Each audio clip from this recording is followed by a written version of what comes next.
Alright, I'm going to show you how to effectively review the recent year in a way that's fulfilling, uplifting, productive, and good. 2017, a year in review. Alright, then what you want to do is divide it down the middle, like so,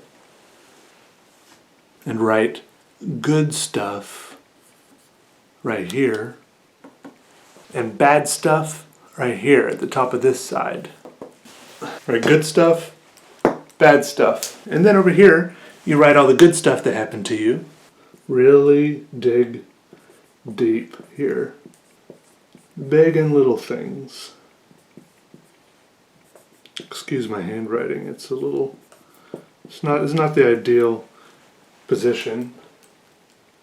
Alright, and then the trick is to, once you've written all the good stuff that happened in 2017, the trick is to write nothing over on the other side. And then you're done, and you're ready to move on to 2018. Let's go.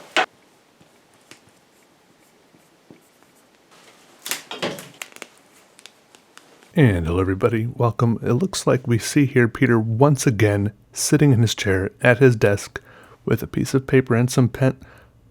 Wait a second, hold on. It looks like today he actually has some markers, Copic markers in the colors pale grayish blue, amethyst, and prune.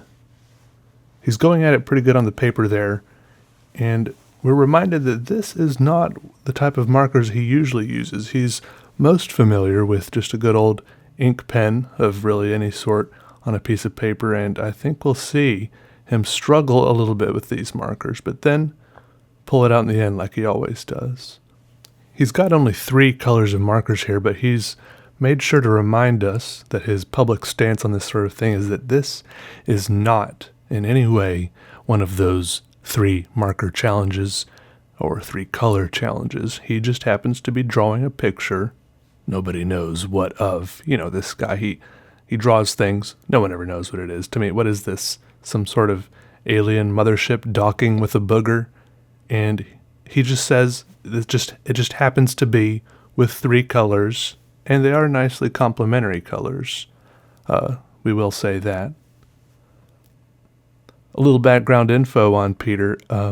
Looking back earlier in his life, it seems, if our records are right, it shows that he, at one point in history, did not even exist. And then in the beginning of the 90s, he kind of blipped into existence. And nowadays, he's making other things exist. Like here, you see him creating a drawing on paper. That's pretty cool. It's like a little chain of things beginning to exist.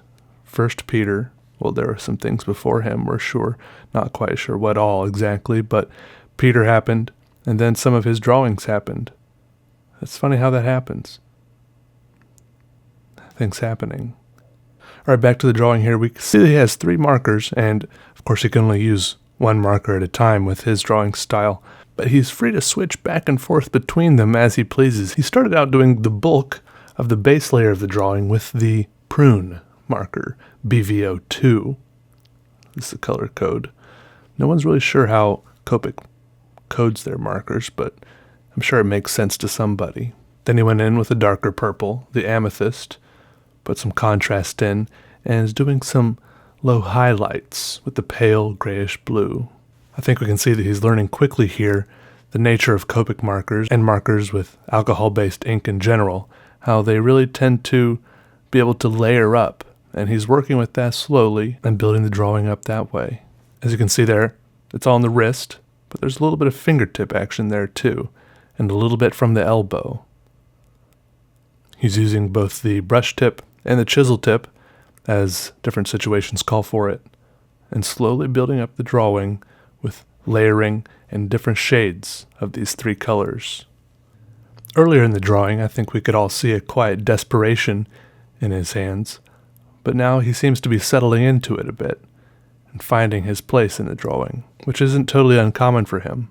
And as his drawing matures, here in the audience, we're still not sure what he's drawing. Some purple playground kickballs being deflated on the top of a glass shard fence. We're just not sure, but I'm not sure if we really mind all too much. And as luck would have it, I think we're seeing him pull another great win out of the hat here today. His opponent, the paper, the pens, soundly trounced and humiliated. And we can chalk up another one for Peter Draws as he files this one away in a big stack of drawings or wherever he keeps these things.